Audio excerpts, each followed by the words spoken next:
সবুজ উদ্ভিদ লতা গুল্মে ভরপুর বাংলাদেশ জাতীয় চিড়িয়াখানা দেশের সর্ববৃহৎ ও সর্বপ্রথম চিড়িয়াখানা।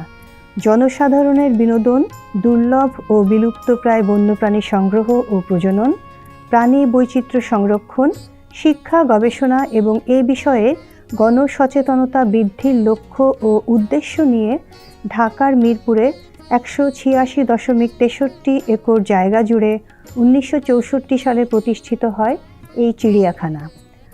দর্শনার্থীদের জন্য উন্মুক্ত করা হয় 1974 সালের 23শে জুন।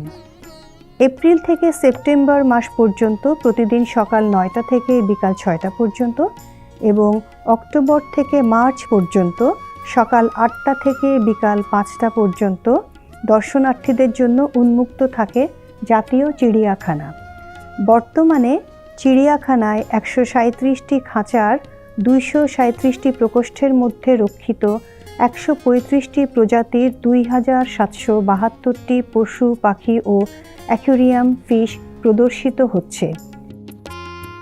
চিড়িয়াখানার 77 ভাগ এলাকা জুড়ে রয়েছে দেশি বিদেশি ফলদ, বনজ ও ভেষজ উদ্ভিদ এবং নয়নাভিরাম 2টি লেক। অবশিষ্ট শতকরা 23 ভাগ স্থানে অফিস, বিভিন্ন প্রাণীর আবাসন ও অন্যান্য স্থাপনা। মানুষের চেনা ও জানার আগ্রহ একটি স্বভাবজাত প্রবৃত্তি।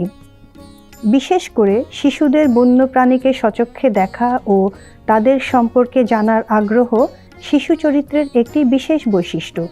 এছাড়া সকল বয়সের, সকল শ্রেণীর মানুষের কাছে বন্য প্রাণীদের প্রতি আকর্ষণ এবং তাদেরকে সচক্ষে দেখা ও জানার আগ্রহ একটি অতি চিত্তাকর্ষক বিনোদন।